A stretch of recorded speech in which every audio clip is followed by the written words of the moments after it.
Everyone here today. We're very pleased to be hosting this event with Ambassador Adolfo Aguilar Zinser, Mexico's representative to the United Nations, and also a member representing Mexico on the Security Council of the UN. This event today is part of our series entitled the U.S.-Mexico Futures Forum, which has been going on all semester and which we will be continuing throughout the year. Ambassador Aguilar Zinser really brings some unique credentials to the UN and certainly to the talk he will be giving here this afternoon. He is widely known as one of Mexico's foremost political analysts and scholars of democratization and the political process. But he has also been a historical actor or an actor that has had a historical role. I was criticized by Ambassador Zinser earlier today for saying historic. He seemed to think it dated him. So I want to say that he is a future-looking historic actor in Mexican contemporary history. He was in 1994 the press spokesperson for Guatemala Cardenas. Subsequent to that, was the first person in Mexican history to be elected to the Senate as an independent. He ran a nationwide campaign. He was elected as a national senator in Mexico to that position. He was very involved from an early point in the campaign of President Vicente Fox. He was an important strategist in that campaign. And subsequent to Fox's victory, he became the co-chair of the Foreign Policy Transition Team. He then went on to become the National Security Advisor in Mexico, and most recently, Mexico's ambassador to the United Nations. But I shouldn't leave out the fact that he has been a visiting professor at the Center for Latin American Studies here at Berkeley, and he is, I think, widely and appropriately known not only as an important analyst, political actor, and scholar in Mexico, but a person of deep convictions and courage. So it's an honor to present Ambassador Adolfo Aguilar Zinser.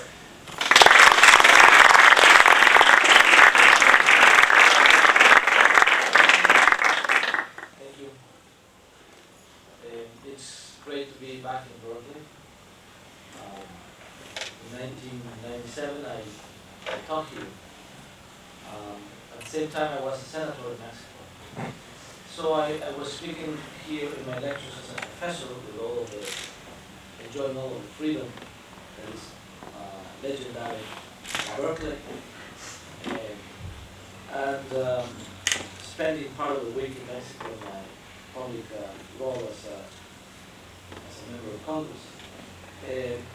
So it's always for me difficult to discern in which capacity I'm speaking. Because now it turned out that life has taken me to be a diplomat also. And when you're a diplomat, you have to be more careful with words. Although diplomacy is the art of words, as I have learned in the UN, I have never held a diplomatic post before, becoming an ambassador of Mexico to the United Nations.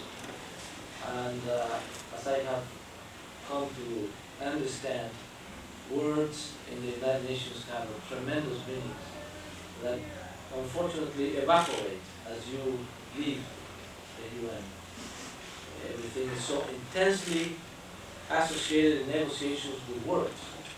I was just on the phone with my office in New York, and the deputy ambassador was telling me that there is a big negotiation going on now on a resolution where Mexico is proposing. We have been working on this resolution for quite several months now, establishing an equilibrium between human rights, civic rights, and the fight against terrorism. And this resolution is just about to go to the General Assembly in a week or so. But the last-minute negotiations have stalled because there is a controversy about a word, one word. And as I was reviewing with him the word, I said, well, for me it doesn't really make a difference whether the resolution has or doesn't have this word. So he said, no. It's such an important word that If we scratch this word, the resolution fails. So this is one of the things that I never understand with the United Nations, why one word makes so much difference. And negotiating this past several weeks, the resolution of Iraq, I realized the meaning of the words. The last stretch of the negotiations that we had in New York was about the replacement of one word or for and. You probably read this in the newspaper because some of the reporters reported on this. And when we finally were able to scratch the or and include the and, that was the last point that was needed to cover before reaching a consensual agreement that allowed this resolution to be approved by the 15 members. But I want to speak today to you very frankly as a former professor and not as a diplomat, and of course my views are my own, not necessarily those of the government I represent in the United Nations. So it's a luxury for me to do it here in Berkeley, and I would like first of all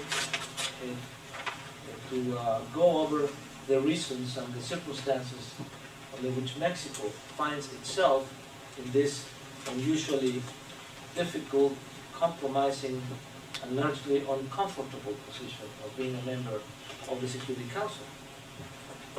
How is that we got there? First of all, let me tell you that the Security Council is a very peculiar body. It is conformed by 15 countries. Of the 191 countries that today integrate the United Nations, several new countries, 2 new countries have joined the United Nations this year, Switzerland and East Timor. East Timor is a creation of the United Nations. East Timor is the result of a peacekeeping operation, successful peacekeeping operation where the United Nations was able to make through the commitment of the international community for the decolonization of East Timor, dominated and controlled by Indonesia, after what turned out to be a very bloody struggle. The United Nations was able to establish a successful peacekeeping operations, and now we have a new state. The Security Council is the only body in international law that is trusted with the authority to authorize, to make use of force, of military force. In international relations today, there are only 2 circumstances in which it's legal to make use of military force. One is in self-defense, Article 51 of the Charter of the United Nations. And the other one is when, for the preservation of international peace and security, the United Nations can authorize the use of force or can make use of force on its own. It's more typical in the last years because the United Nations have not come to create its own military force. The green helmets are a project, not a reality. So the United Nations have to assemble countries and ask them to launch a military operation on behalf of the international community. Or it can authorize, as it was done in the case of Afghanistan, where the United Nations authorized the coalition of the willing to launch a military operation in Afghanistan, which also was somehow, it's subject to discussion, but it was somehow accepted, that was covered by Article 51, since the United States was exercising its right to self-defense regarding the attacks of the 11th of September. But in any event, this is the only place where these decisions can be made legally. And it's conformed by 15 countries, of which 5 are permanent members, which are always there, and they are the victor countries from the Second World War, and those who possess strategic weapons.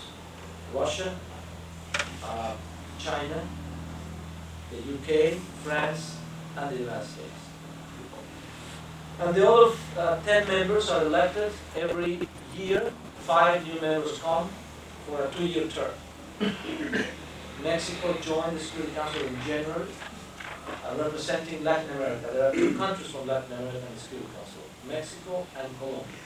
Colombia is about to finish its term in the Security Council this year, and it will be replaced by Chile, who will come to the Security Council in January. Usually the regions choose their countries and present their candidacy. But there are occasions, such as the time that Mexico came into the Security Council, that countries do not confine their candidacy to the region, and there are no regional endorsed candidates, so it is an open election. When regionally endorsed candidates take place, then the rest of the regions vote to confirm the regional decision. So, Mexico became a member of the Security Council, elected in September of last year, after many years of a standing policy of not being a member of the Security Council. Mexico was one of the few countries of the UN that made a point since the beginning of the United Nations not to be a member of the Security Council. Nevertheless, we were in 2 occasions prior to this members. The first occasion was in 1947. We were invited to be a member. When we came to San Francisco to the creation of the UN, all the countries invited Mexico to join the Security Council. And Mexico reluctantly joined the Security Council because it had expressed reservations about the configuration of the Security Council, particularly to the existence of 5 permanent members who will have rights over the rest of the international community. And the principle which guides the Charter of the UN is that all countries are equal. Is the principle of equality of the states in international law. But the reality is quite different. States are not equal. There are ones more equal than others. And the Security Council was conformed with the understanding of the reality that if the permanent members do not enjoy the veto power, they will not join the UN and they will not obey the decisions of the UN. So it was a way of creating a balance between them and forcing them to consensus. So it was a rationality. But nevertheless, for Mexico, it was in principle an unfortunate thing. Mexico joined, Ambassador Jose Padilla Nervo was in charge of the representation of Mexico. And when he came out of 1 year, because this time it was only for 1 year, the council was not made of 50 members. At the time it was made of 10 members. So Mexico came out saying, never again, never again, member of the Security Council. What are the reasons why Mexico did not want to join the Security Council? There are a number of reasons. Some of them are still argued today, and some of them might sound to be very valid today. It's still a debate today. If you read the papers tomorrow, there will still be a debate. Did we make a mistake by joining the Security Council? It's a continuous debate in Mexico. The first reason is that the Security Council is not a democratic body. As I explained to you, the news of Mexico. The second reason is that the Security Council being the club of the superpowers, Mexico will be then in the position to have to endorse the decisions of the superpowers, the hegemonical decisions of the superpowers, in contradiction with the principles of its foreign policy, of its traditional foreign policy. Non-intervention, peaceful solution of disputes, of international disputes, equality among states, etc. So, the third reason was our relation with the United States, obviously. Mexico being closest neighbor to the United States, it was understood that if Mexico went along with decisions of the UN, of the US in the UN, then it will lose credibility and independence in foreign policy. But if Mexico did not run along and oppose decisions of the United States in the Security Council, then Mexico will confront the United States on bilateral issues, and that could have overriding, undesirable consequences and costs. So the rationality was why to get into the trouble of having to agree or disagree with the United States on matters and affairs that are not ours. Because after all, Mexico does not have a global foreign policy. Why do we have to go to Africa or to the Middle East or to Eastern Europe or whatever to find a dispute with the United States? Why don't we just let the United States alone and we express our views in the General Assembly and we manifest without having to confront the United States in a body whose decisions are binding? Because the United Nations Security Council is again the only body in international law whose decisions are automatically obligatory. It does not have to go through the process of ratification by the Congress of the country. Once the United Nations Security Council dictates, this becomes the law of the countries involved. And this is in the charter of the UN. And when the countries sign the charter and ratify the charter, then they committed themselves to obey the decisions of the Security Council. But as you can see from the publicity given to the decisions of the Security Council in the past few months here in the United States, it's not exactly happening this way. Many countries do not obey the resolutions of the Security Council. But nevertheless, why to go to a body whose decisions will be binding, which matters for the United States that we oppose, to oppose control and doors, businesses that we felt that were not ours. Finally, Mexico regarded its foreign policy as those guided by the peaceful solution of controversies and non-intervention. And Mexico considered that in many circumstances, and given the fact that the big superpowers were in the Security Council, decisions of the Security Council could contradict the peaceful solution, because force would be used, even globally. And second, that decisions will represent an opportunity for intervention in the affairs of another country. And Mexico has been very scrupulous about intervention.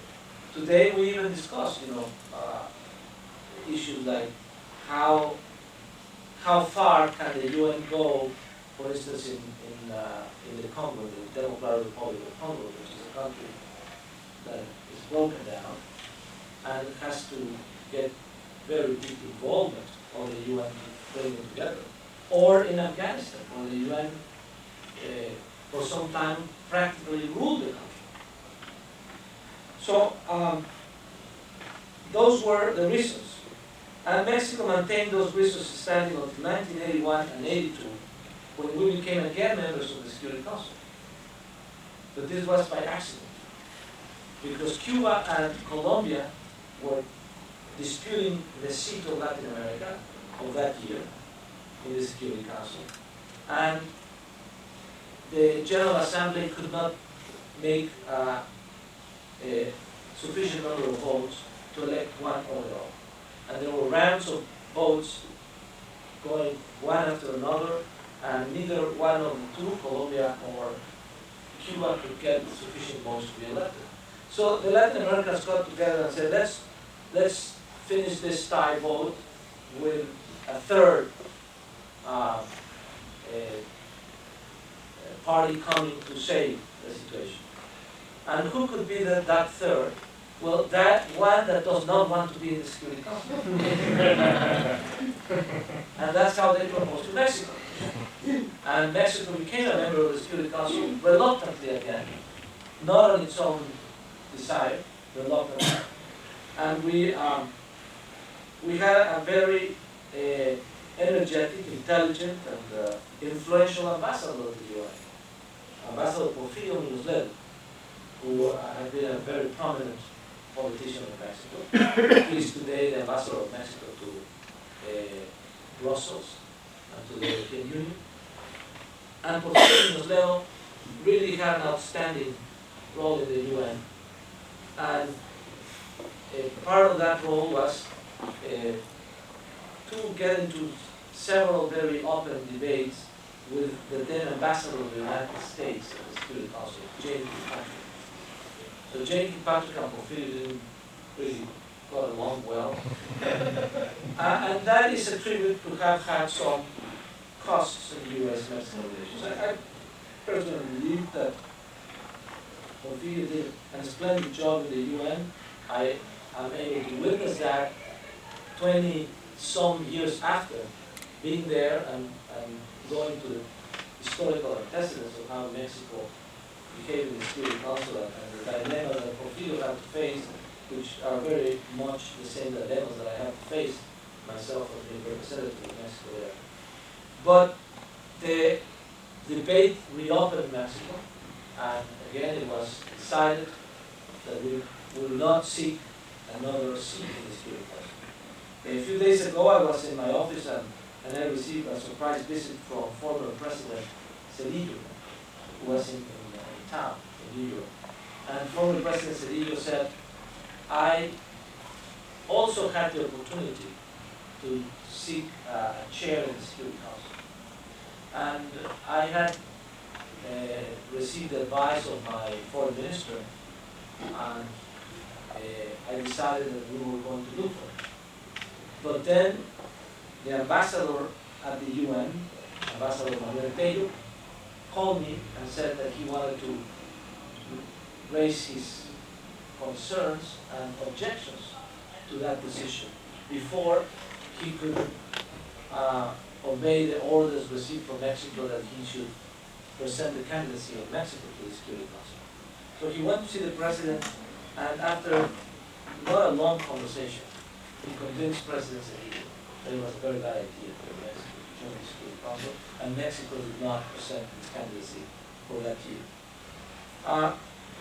So, given all of these antecedents, you might ask yourself, well, why then you decided in the new government to join the Security Council?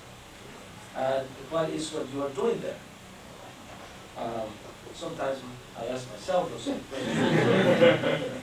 But the reasons why Mexico joined the Security Council is, first of all, there was a breakthrough in Mexico's history when President Vicente Fox was elected.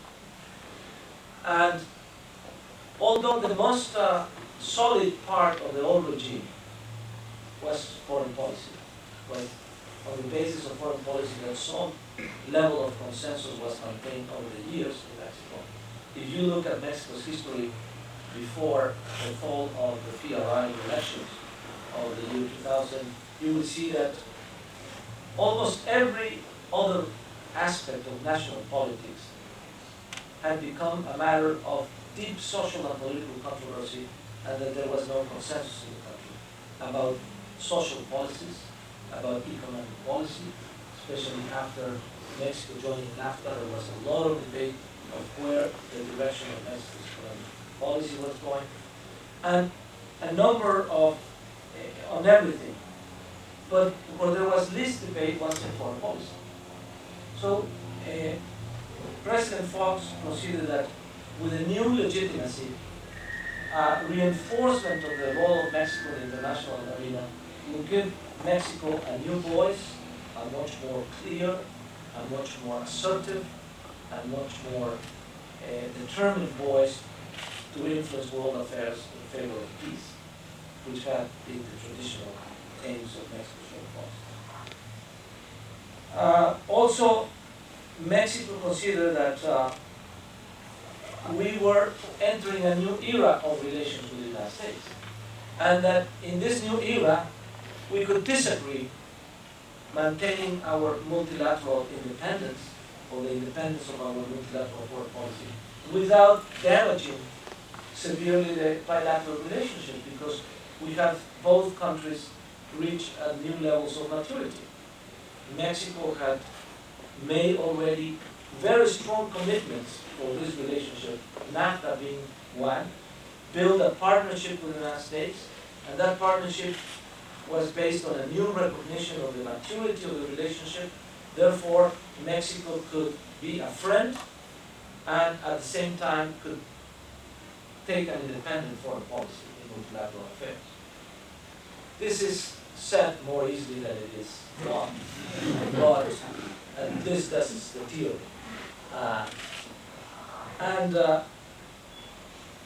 Finally, it is understood that at the end of the Cold War and in the construction of a new international order, Mexico had to participate more actively in asserting certain values, principles, in promoting this new understanding among nations and establishing the basis for world peace. So we decided to join, to launch our candidacy a little late, and we were given the recognition by the General Assembly, largely on the basis of the gained prestige of Mexico after the election of President Fox. Well, what are the circumstances in which we have joined the Security Council? Probably some of the circumstances we anticipated, probably some others were not clearly anticipated, which have made our presence in the Security Council more critical, more difficult. First of all, the world has a new architecture from the times in which Mexico refused to be part of the Security Council. We don't live anymore in a bipolar world. There is no more Cold War. We live in a world in which there is only one superpower, the United States. And being only one superpower creates a number of very difficult circumstances for international organizations. Because where is the relationship established between the understanding that the United States has of its strategic interest as the only superpower, and where is the international organization, which the United States, by the way, was the critical factor in creating. The United States is very much to be credited as the author of the United Nations. But at the same time, the United Nations is here, and the U.S. strategic and foreign policy is here, and they don't necessarily mix with each other always. There is a great ambivalence in the United States about the role of the UN. The UN has a large public support, but not such a political support. Today, the United Nations quotas of contributions among countries are distributed according with the size of the economies vis-a-vis the world universal input. So the United States contributes to the world the world product with 30%, and it only contributes to 22% of the budget of the UN. Japan largely makes up for what the United States does not. Japan and some other countries, but it's largely Japan who is picking up the tab for the US. So Congress does not allocate fully the resources that, according with the Charter, it should be deserved the United Nations, because there is a great deal of ambivalence and disbelief, and some of it very justified. The United Nations have become extremely bureaucratic. The United Nations is too spread out. So there is some concern. There are issues in which American politicians feel very uncomfortable about the United States. The United Nations of course, is made out of 190 countries, and sometimes decisions are adopted by a majority that the United States feels that is an imposition of that majority. There are issues very controversial about the UN in the United States, such as the Middle East. It's very controversial, the role of the UN here about the Middle East. So,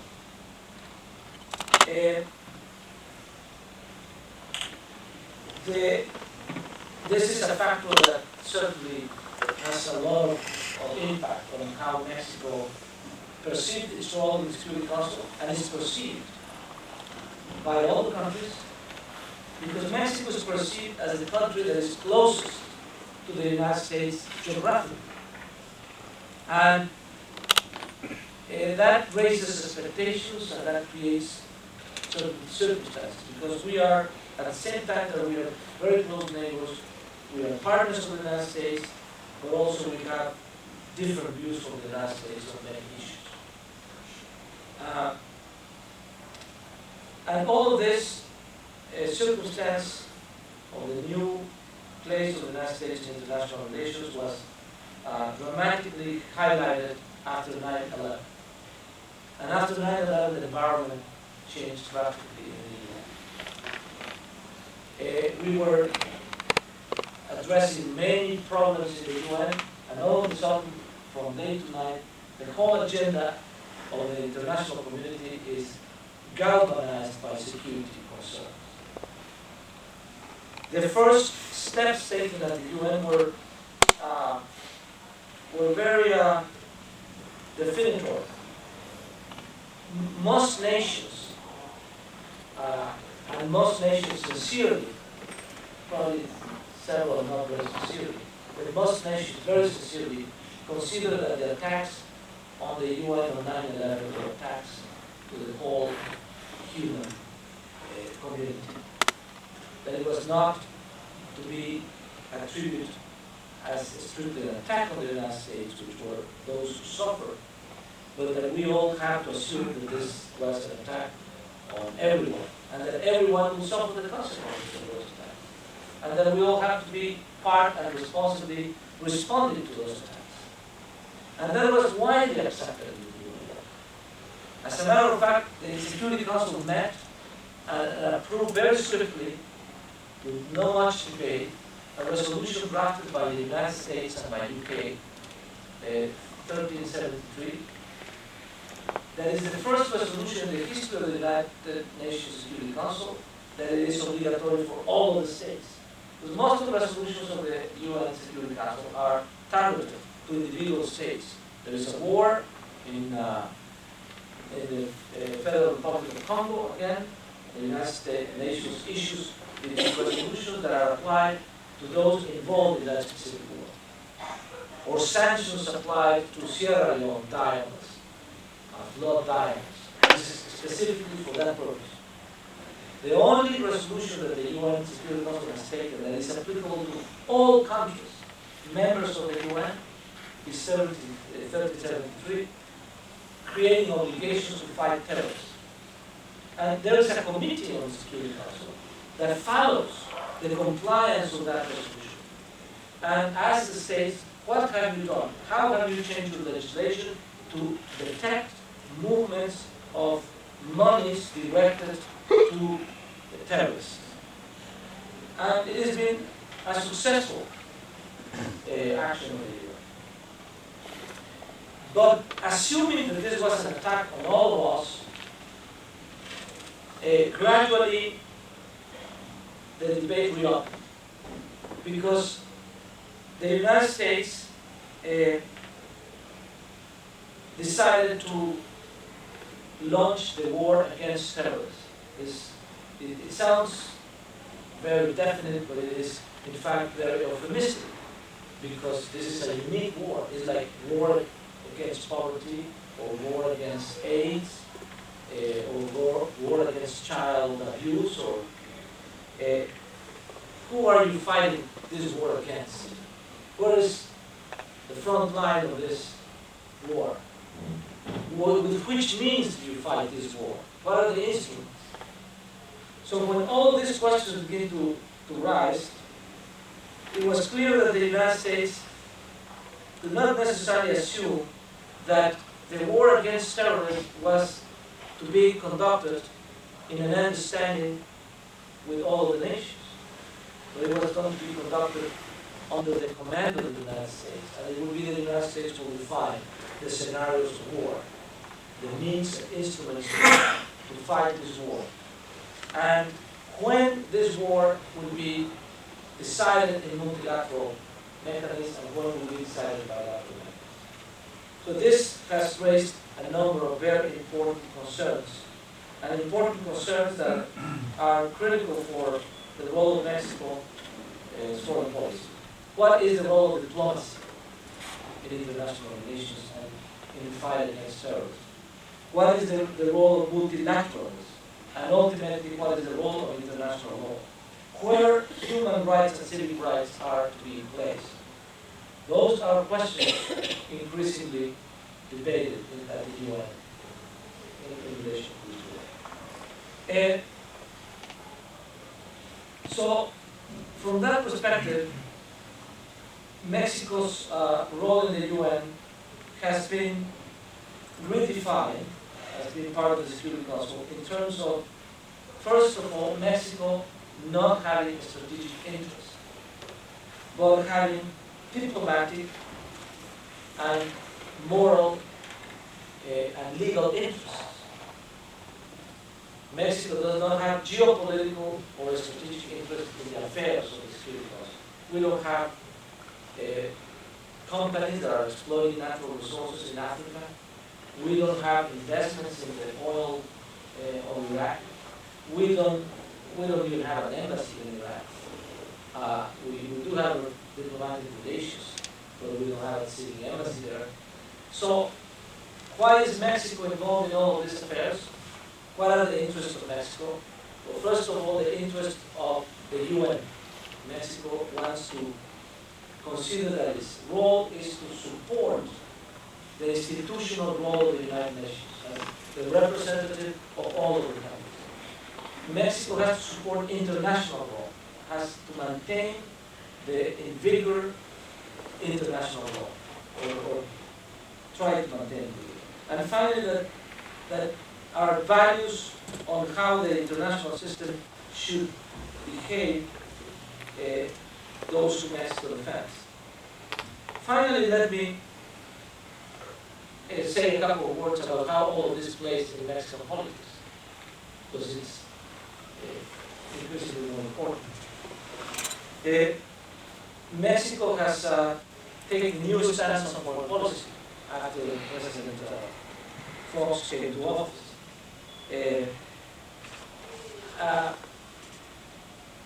Mexico's foreign policy, as I told you, was traditionally a matter of internal consensus. The new role that Mexico has assumed in foreign policy has not always been responded with national consensus. So there is a new debate up. There is a new debate about the role of Mexico in Cuba. There is a new debate about the role of Mexico vis-a-vis the partnership with the United States, questions related to human rights, the promotion of democracy, and of course, how will we act in the Security Council. So, because this new debate and these discrepancies that have arisen between different political views and political forces in Mexico about foreign policy, Mexico, the President Fox has gradually understand that we have to build a consensual foreign policy. That is critical for a country to have a consensual foreign policy. The United States is very clear. Internal consensus is fundamental to launch any assume any involvement in the international order. So, vis-a-vis the United States, this put us vis-a-vis the United States put us in a dilemma. How can we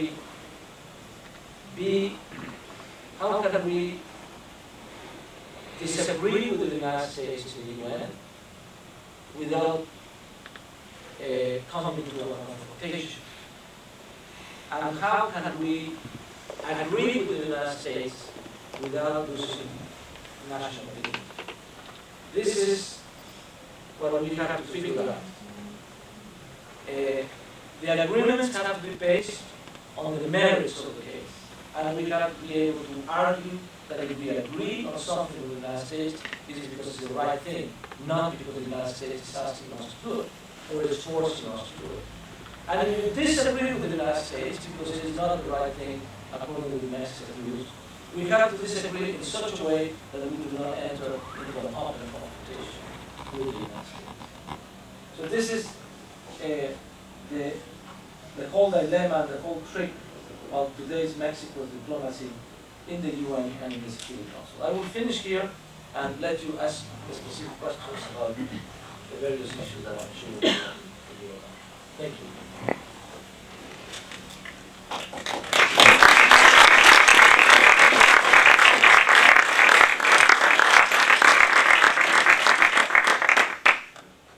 Okay, questions? Yes. Hi, I was wondering, you were in charge of national security in Mexico before going to the UN, and I'm wondering now with the FACT administration, with the different changes, a lot of things are coming up from 1968 to Loco, desaparecidos, that disappeared. I'm wondering if you could talk a bit about why it's important for Mexico now to address its own history from that era. Well, fortunately, those issues have not come to the Security Council. Not only that Wednesday. I only can tell you that one of the key questions of the transition to democracy in Mexico was rule of law and accountability. So for many Mexicans, accountability is to establish with transparency what happened. It's not only because we want to know the past, but because we want to clarify situations that affected many Mexicans, such as the disappearance in various stages of recent Mexican history, disappearance of dissidents or individuals. Families want to know what happened to their brothers, sisters, their kids, their wives, their husbands. And it's also a question of a new beginning has to be on the basis of certain transparency about where we're coming from. And many people expect that change will provide such transparency. So it is a public demand, and it is a complicated issue because some of this will never be able to clarify. Some of these crimes were committed in circumstances that are not easy to reproduce. And those cases are very difficult to prosecute. Some of even might be already covered by the statute of limitations of the law. But it is very important for the country. It is critical. And finally, I will tell you that something that I have always argued in Mexico is that the past, especially in the circumstances of Mexico, given the structure of the old regime and the ties of the security apparatus of the old regime, the past could drag you and could chain you to a set of arrangements if you do not break with it. You cannot move the car of democracy ahead if you have hidden chains that lock this car to certain given interests. So I think that a balance has to be established between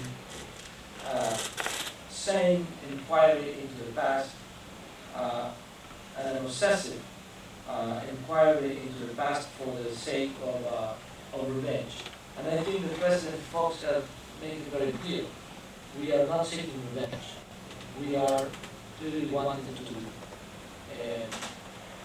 make justice and establish very clearly the new system of accountability. Yes.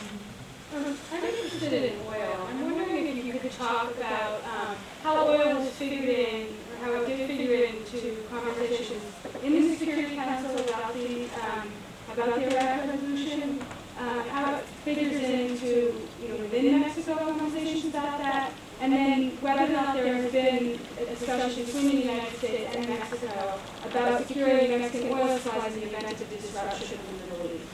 I was on the weekend in a conference organized by the Pacific Council of International Relations in Los Angeles, which is something like the international Council of Foreign Relations of the West Coast. And in one of the panels, the debate turned out to discuss what are the reasons. Why is there is some suspicions or reluctance in the international community, many countries of the UN, to accept for its face value the reasons why the United States wants to intervene in Iraq or wants to resolve the question of Iraq, or why might the United States even be using force in Iraq if that actually happens. And I was explaining that there is a great deal of incredulity in many sectors of the world opinion. And you just raised the question, what is the role of oil in all of this? I think that there are many people outside the United States who think that the only reason why Iraq is on the map is because oil on the map of security. I personally believe that it's much more complex than that.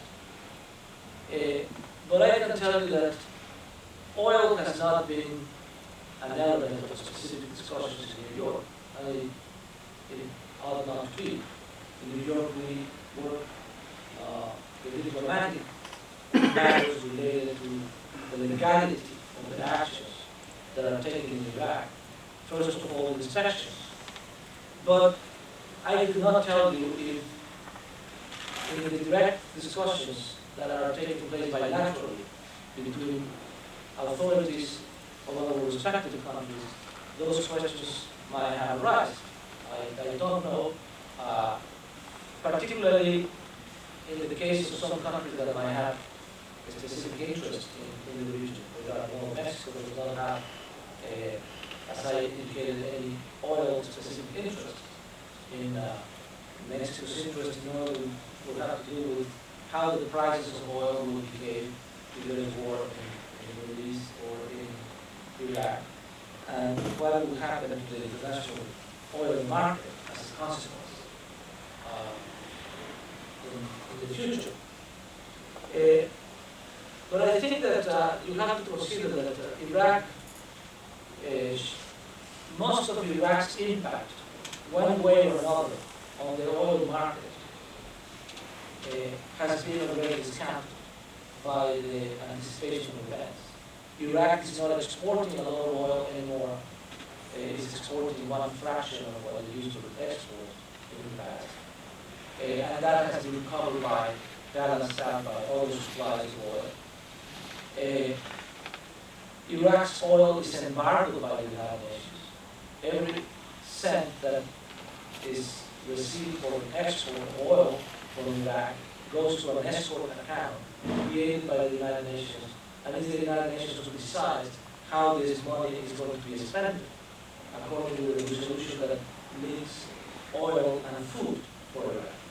So I think that I will not deny that there is no compelling arguments that could be made to connect U.S. foreign policy in Iraq and oil, but as far as the UN rationality, that has not been explicitly a factor in the diplomatic negotiations in New York. Yes. You mentioned earlier this relationship with James Catherine, being the relationship with the UN very complicated. And I wonder how your relationship with the U.S. sort of that also coming from the 1980s and that particular time of American involvement in Latin America makes the relationship more complicated for you. The UN ambassador to the U.S., to the The U.S. ambassador to the UN is Ambassador John Dimitri. He was ambassador of Mexico, in Mexico. And he was ambassador in Honduras at the time of the Iran conflict. So he was presided by a legend.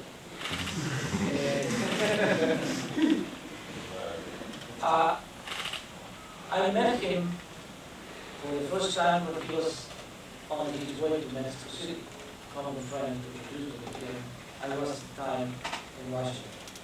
And I had a conversation with him, and I anticipated all the trouble that he might have in Mexico because of his prior jobs.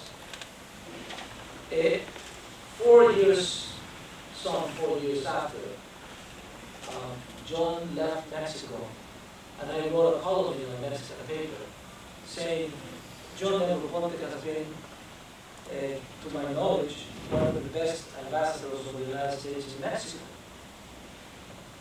Meaning that what he ever represented and whatever interest he pursued in Mexico, from the United States in Mexico, he did it in such a way that we've never noticed.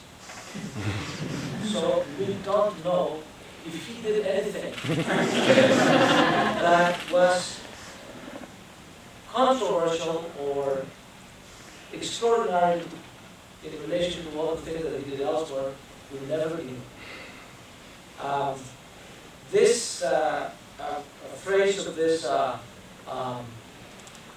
article was published in Time Magazine section of Milestones, saying Ambassador Negroponte has left Mexico, and a Mexican academic said this of him. They quoted him. And Ambassador Negroponte never forgets this quote. Very often he says, do you still believe?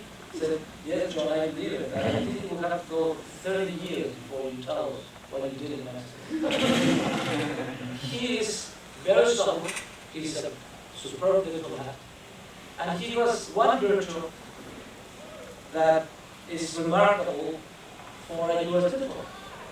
He understands fully the power of the country he represents, and he never throws this power on you. He knows what he represents, so he does not impose or brags about it. Other American ambassadors, which I'm not going to mention, and the UN, used to get into the sessions and used to bash on countries based on the power of the United States, and used to, be abrasive and be aggressive in the debate. I have been almost for a year with Negroponte in the Security Council. We have sessions every day, at least once a day we meet the Security Council for one or another reason. And we have had very heated discussions, and I have never seen Negroponte doing anything offensive to the countries that are sitting around the table. Always presenting the view of the United States with the prudence of knowing what these views represent for all of us. He knows that we read on them, and we understand exactly what is the weight of every word. So he does not put any other weight on his words. And that has helped the Security Council to work very smoothly. We disagree, but we do not add personal factors of interaction that will spoil possibilities of consensus. And let me tell you that this explains largely why the United States is successful in getting some consensus in the UN, because it has a diplomat that knows exactly how to present his point without offending, imposing the others. And this is rare, because US diplomats tend to be very conscious of the power that they have, and very abrasive in the way that they portray their power. So, secondly, I think that John is a true believer in diplomacy. Despite everything that the legend that presides him, seeing him daily in the Security Council, I see him imaginatively looking for ways through which diplomacy can be effective. And I think that he has a good working relationship with Secretary Power, so that it's a good combination of always exploring a diplomatic way out. And believe me, in the internal debate that all of these questions, particularly the Iraq questions, have represented in the United States, it's good to know that there is somebody that believes that there are solutions that can be found diplomatically.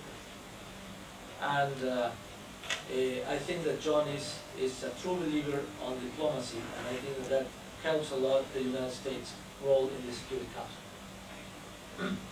Yes. Look, everything that's going on with Iraq, I know that Mexico has, at the beginning they opposed a lot of what the U.S. was proposing, and in the end they voted forward. Do you feel like Mexico conducted itself according to your conditions of, not sacrificing national dignity if they're going along with it, or not creating open confrontation if they're going against the U.S.? Do you think Mexico's successful in all that? Mexico established certain positions very clear in the question of Iraq. The first position is that the question of Iraq had to be dealt by the Security Council. Remember that all of this debate started when President Bush and the administration said enough is enough, the United States is ready to take action on its own in Iraq, to assure that Iraq is not a threat. So there was a reaction all over the world. The Great Britain supported the United States' basic definition of policy towards Iraq, and Mexico didn't. Mexico said, we want you to go to the Security Council. The rest of the international community want you to go to the Security Council. President Bush pondered and decided finally to go to the Security Council. And he went to the UN on the 12th of September and said, fine, we are facing a country that has consistently violated UN Security Council resolutions for 9 years on the issue of Saudi. Nevertheless, we are willing to come, bidding for the last time, to the United Nations and ask the United Nations to address the issue. Secondly, Mexico established that we do not endorse unilateral actions of the use of force. That unilateral actions have to be taken in accordance with international law.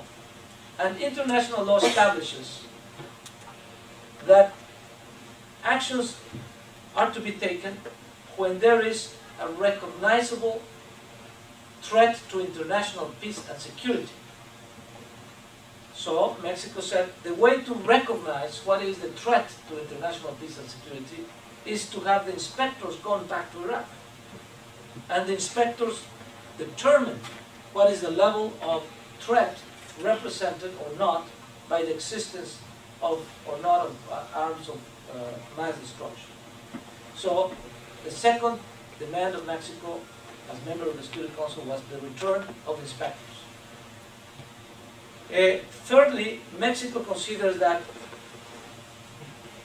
even facing a circumstance, obstacles or problems raised by the inspectors, there should not be an automatic reaction to them. Something called the automaticity. That there should be deliberation by the Security Council.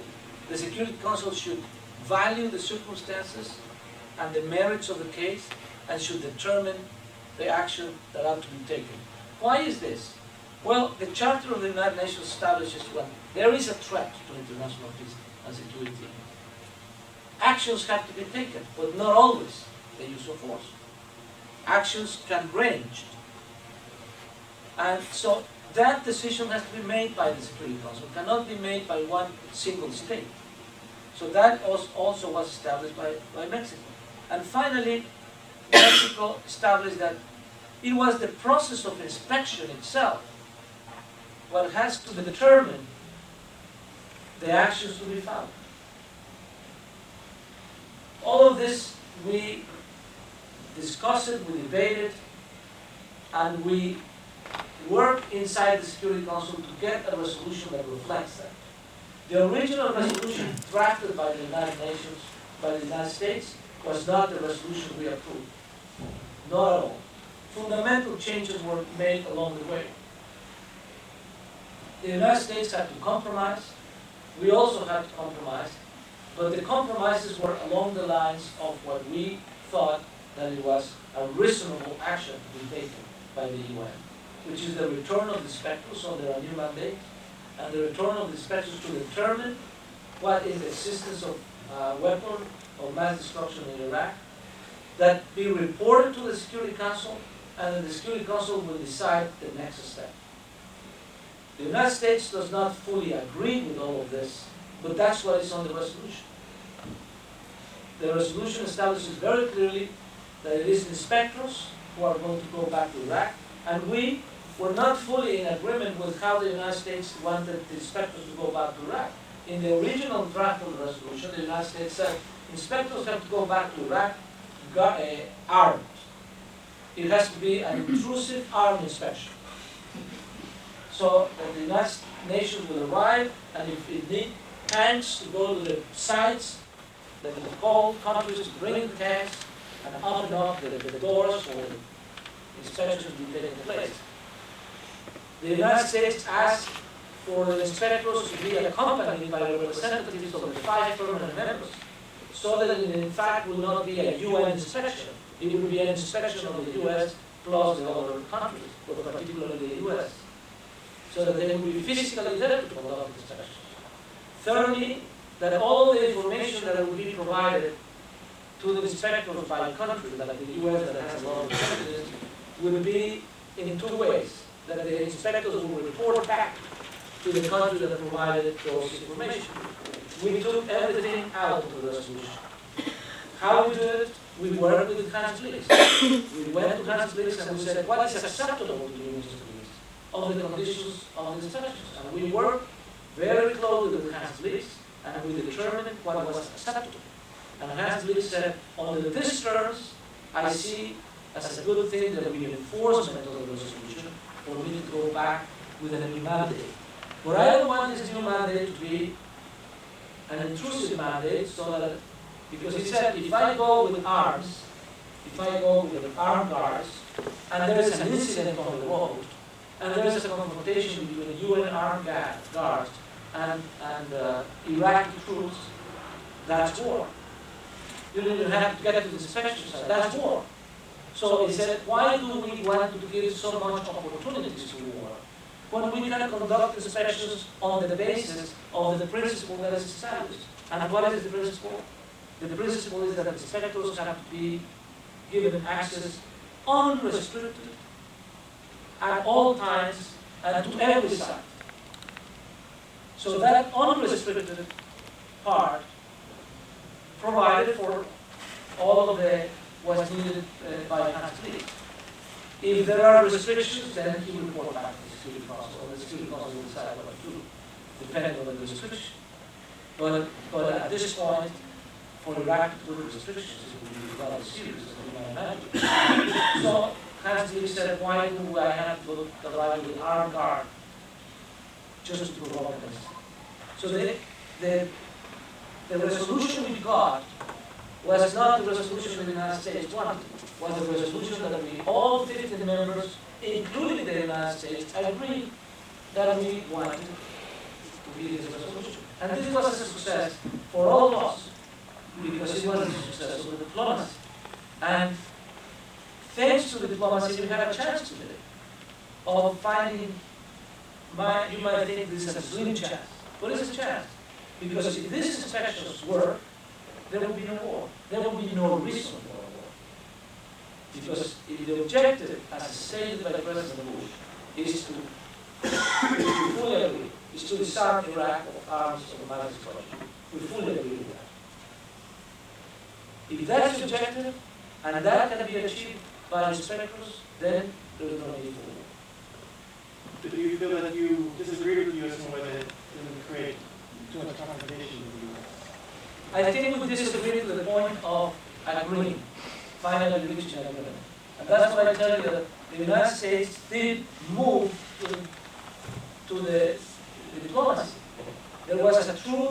diplomatic exercise in New York, and you could see the improvements of the resolution as we went along. And you could see in the words of the resolution, and you could see on the different drafts that were presented after we made our comments, after we went back, and after we argued and we argued. And some of the things we didn't get. For instance, I fought very hard, for which I got unwanted recognition from the government of Iraq in the letter that they sent accepting the terms of inspection. I fought very hard inside the Security Council to get a provision in the resolution that will confirm the termination of sanctions to Iraq if they comply with the resolution, which is what we call the carrot. Okay, you are going there, we are going to, have a very strong terms of inspections, and you are there with a lot of warnings, because the resolution in several parts gives a lot of warnings to Iraq. Talks about serious consequences. We did not went as far as the United States wanted to go, which is to say serious consequence means an armed action. We just stated that serious consequences would happen, but it's up to us to determine those serious consequences. But nevertheless, it is full of strong language. So I said, let's be fair and balanced. And I argued several, and some of these arguments became repeated in the, let's say, the private discussions of the council, because the council meets privately. And these things are not recorded. You are more free to express the views because they are not taped and are not recorded, and you are not supposed to report. But somebody reported to the Iraqis what had gone on inside, and they gave me credit for something that was not credited in the letter. But that proved that we were,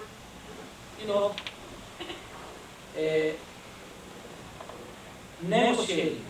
We didn't get everything we negotiated for, but we got the most essential elements to assure that this resolution did not have the automaticity of the use of force, did not authorize anyone to use force, and it was based on the authority of the Security Council. Yes. In back, yes. According to the United Nations, that the Afghan state starvation because of the war. How is that not mass destruction? And why are there no inspectors inspecting our weapons? In the United States? Well, that's a question that we have to raise to European authorities here, but this is not a matter that is being discussed in the Security Council. Yes. In this new, delighted you're here, thank you. In this new post-Cold War era, the changed landscape you alluded to, with the U.S. as the sole superpower, and the truly destabilizing reality that presents, you just described the Security Council in a process of actually standing up and perhaps being a counterweight.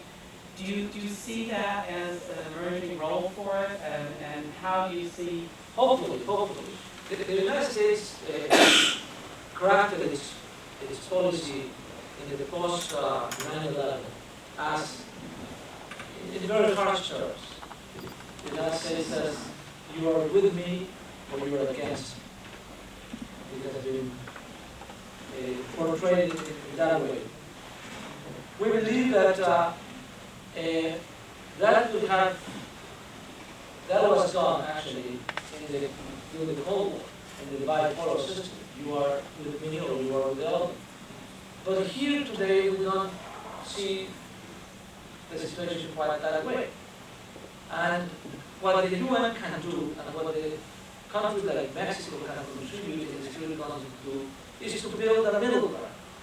A middle ground in which not being with the United States is not necessarily being against the United States. Not being with the United States might be a responsible way of addressing issues and finding compromises. To put it in other words, when you have a one-polar system, you also need checks and balances. And if the United States whole political philosophy of democracy is based on the system of checks and balances, that's why you have a Congress and an executive and a judicial branch. Well, in a unipolar system, you want to have voices that establish the balance, the checks and balances of countries that are friends, even allies of the United States, and do not see their role in a confrontational manner. I don't see that France is in confrontation with the United States, or that the European Union is in confrontation with the United States when they raise things that they are concerned about, the Kyoto Protocol or the International Criminal Court. So I think that in a unipolar system is very healthy and desirable that countries play the role of being good friends of the United States, but not necessarily very obedient friends of the United States. Yes.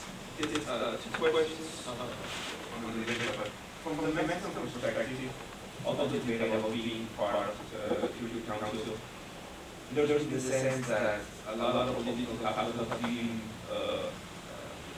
not probably wasted, but used in one policy.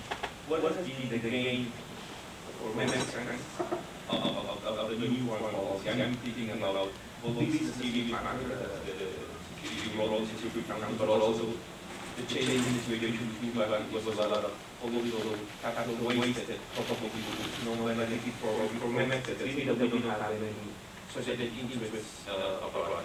And the second question on the like one you could give your perspective as a left, maybe analyst in Mexico.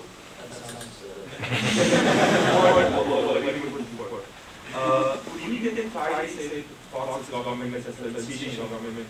A lot of people from the left supported Fox, saying that it was the only way to get out of government. And what do you think is the perspective for the left in Mexico? Probably in the light of what happened in Brazil, but what do you see in the future for that? Well, in relation to the first question,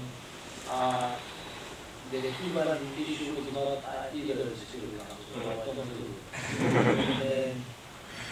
And in relation to the second part of your question,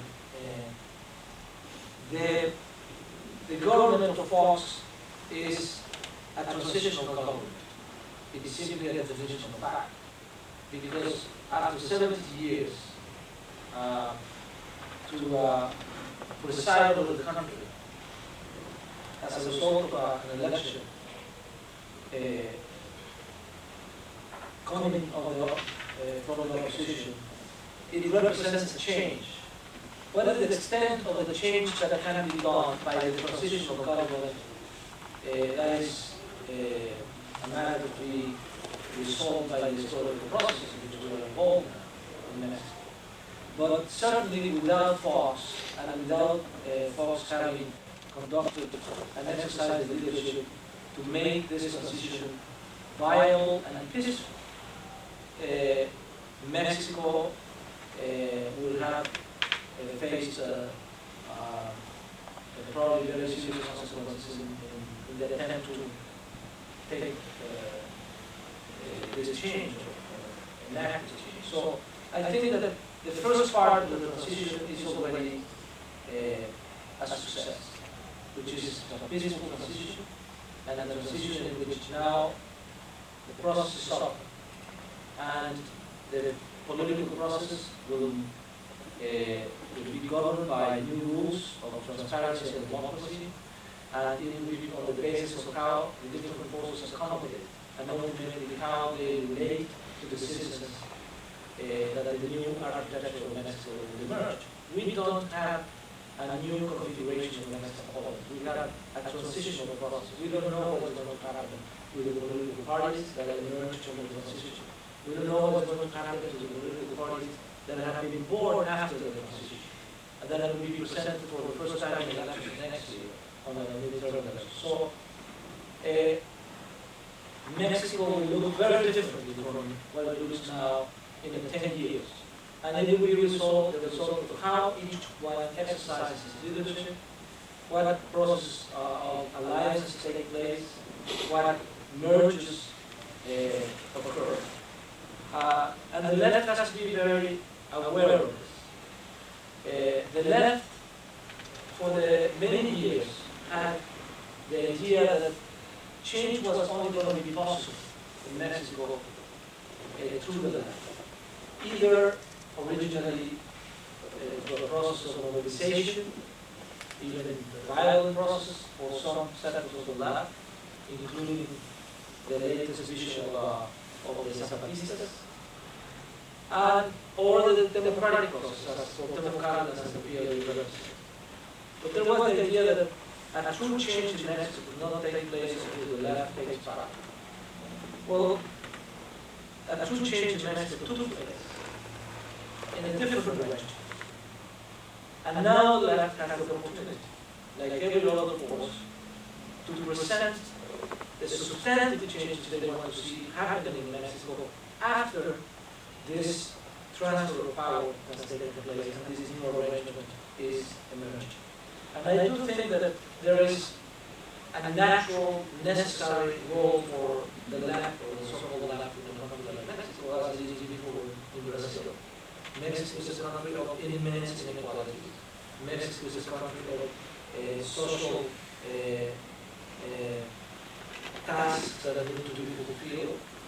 And whoever is able to understand the social realities of Mexico in a way of proposing a viable alternative is going to be able to construct a party or a leadership that will carry a lot of support in Mexico. There is the desire, very strong desire in Mexico, of many people to see the emergence of a strong left that will be a factor in determining what kind of solutions are applied to the social problems of the country.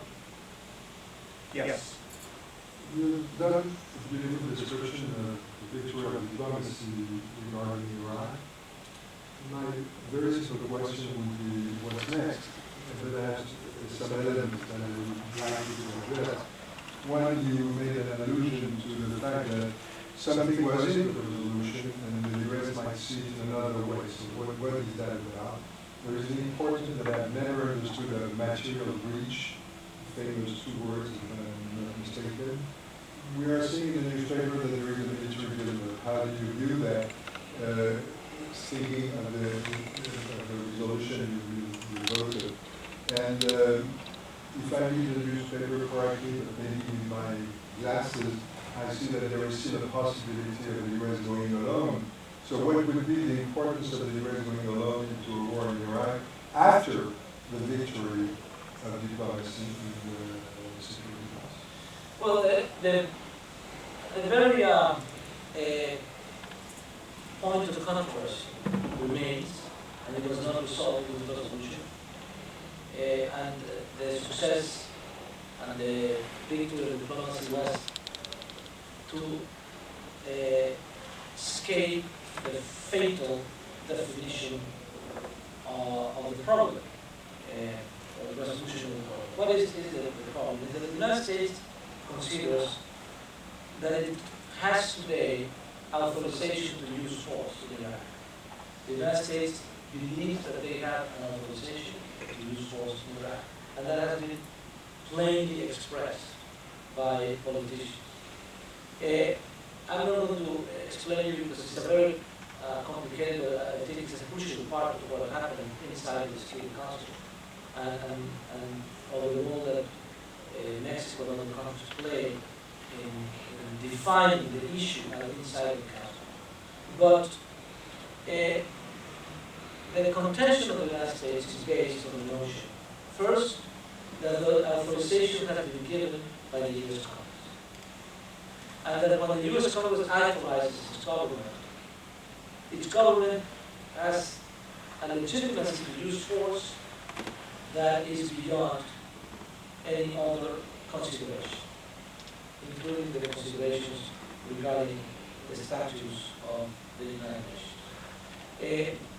this is the problem of how exceptional the United States feels its foreign policy is and how strong responsibility they assume the United States has. The second element of the position of the United States is that the United States considers that even according with a fair interpretation of international law, they are authorized to use force. And this is based on two resolutions of the United Nations. Resolution 687 and 678. Resolution 678 authorizes countries to make use of force against Iraq in defense of Kuwait and to restore international peace and security. That resolution was the legal international basis under which the Bush father went to war in Iraq. So there was a resolution of the UN saying that because Iraq has invaded Kuwait,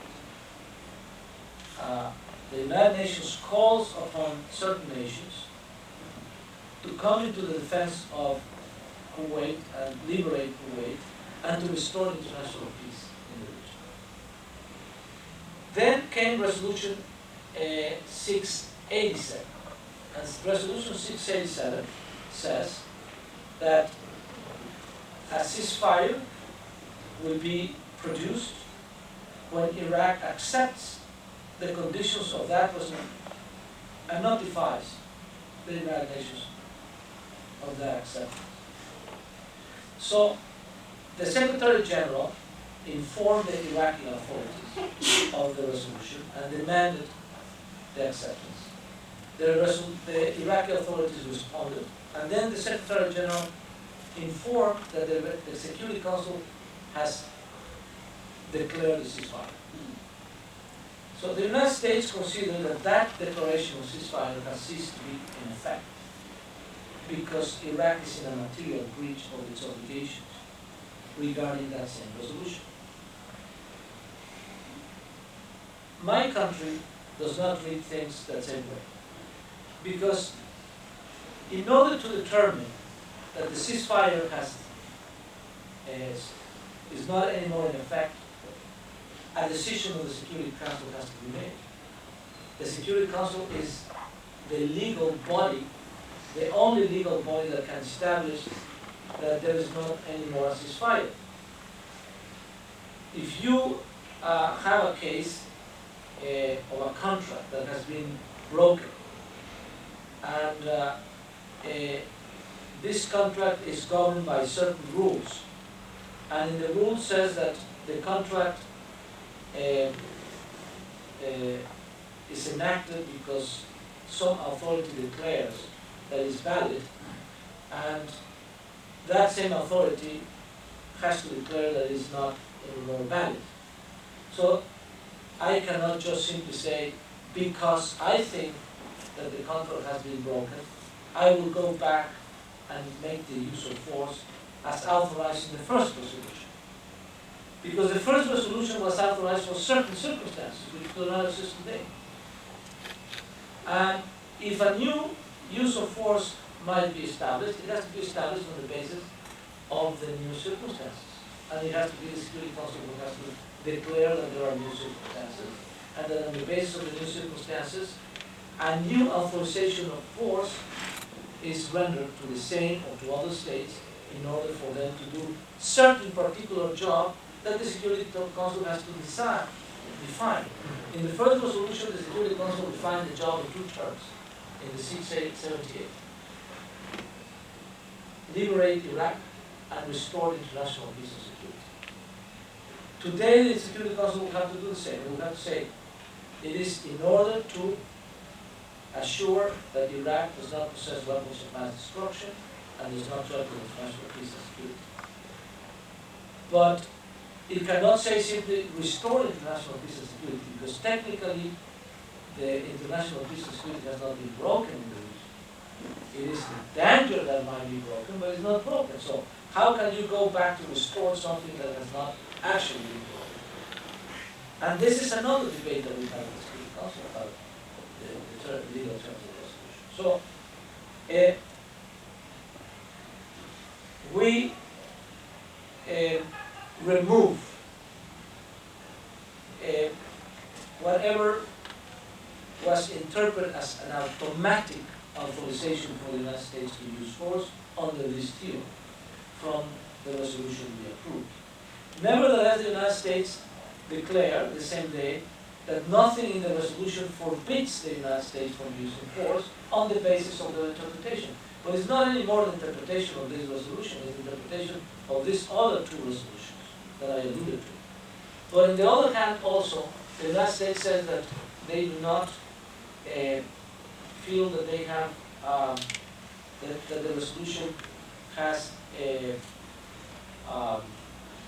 anything on it that prevents the United States from using force. And this was declared officially in the explanation of Pope that you saw on television. However, in public law, there's a principle of public law that nothing is authorized, nothing is permitted if it is not specifically authorized. In private law, is the opposite. Nothing is, you are authorized to do everything that is not specifically forbidden. This is the exercise of civil and freedoms and liberties. But the authorities are not governed by the same principle. In public institutions, those who govern us have to be ruled by completely the contrary. They cannot do anything that is not specifically authorized by law to do. An authority cannot be discretionary in how it uses force or how it uses its authority. An authority has to use its authority only when it is specifically anticipated by the law.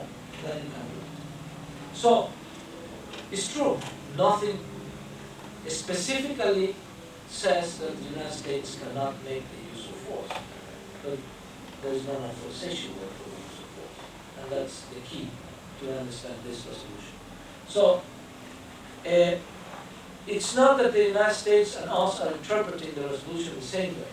It's that we are interpreting the broader understanding of the legal framework in which this takes place. What we were able to do is to get the resolution out of this legal entanglement by simply saying this resolution is for the purpose of providing the inspectors of a new authority and a clarified mandate to return to Iraq. This is the purpose of the resolution.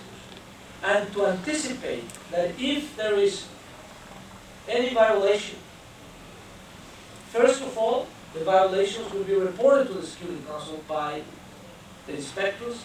Second, the Security Council will determine the extent of the violation. And thirdly, the Security Council will decide what to do once these violations have been determined in its seriousness. And finally, which is also the resolution, that the violation of the resolution could have serious consequences. That's in the resolution. And we accepted it. There was a lot of debate if we should accept that or not. And we finally accepted it because it was a way of reaching the consensus, but it also was a way of sending a clear message to America. We have time, unfortunately, for two more questions. Yes. Yes. I'm wondering whether you feel comfortable speculating on what you think will happen. No, I don't feel comfortable speculating on what will happen. I take it very much in the Buddhist way. The principle of the Buddhist is we cross the bridge when we get there. Before recognizing the last question, I just wanted to make an announcement.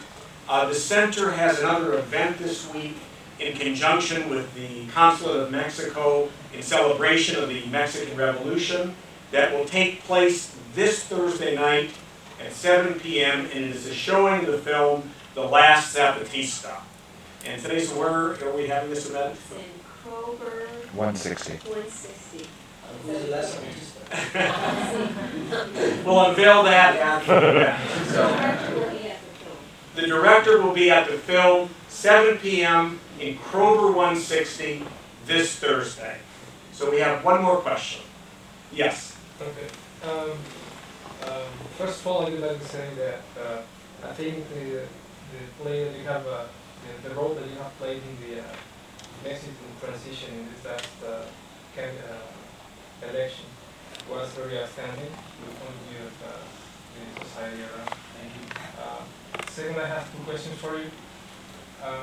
First of all, is you expressed very clearly the dilemma of Mexico having a seat in the Security Council. However, you did not quite explain what will be the approach that you will take together with the government of Mexico in this crucial role. What exactly are you going to do to make it possible for Mexico to disagree with the U.S. without damaging the relationships? That's the first one. And the second is, do you keep any relation with Foreign Affairs Office in Mexico so that some other issues like, say, the Colorado River water or the immigrants or the issue of the Mexican heavy trucks circulating in the U.S., those kind of issues which are lateral, which might not necessarily have the relevance of the work, but still make some kind of cause some kind of tension between the relationship. Well, let me tell you first that I am convinced, I'm totally convinced, not many people in Mexico, not everybody in Mexico, but I'm convinced that one of the areas in which Mexico's relationship with the United States has inevitably reached a certain stage, we can call it of maturity, is that multilateral disagreements cannot automatically be translated into bilateral reprisals. In the situation of all the countries in mind, if your country has certain aid agreements with the United States or military agreements with the United States from which the defense of that country depends, I can clearly see that disagreeing in a multilateral area might have a lot of impact in the bilateral area. But the relationship between Mexico and the United States is so unique, so intense, so outstanding, and so mutual, so overlapping, that the United States does not have any area of maneuver, or not a wide area of maneuver to retaliate if that was the case. How will the United States retaliate if they don't like the way that we behave in the Security Council? Will they close the border? Will they stop Mexican goods from coming across the border? Will they stop the river to flow? The relationship is so complex. The issues are so intense for both countries that it is not easy to make a connection between what we do in the UN and what will happen on the trucking or other issues. And that is important because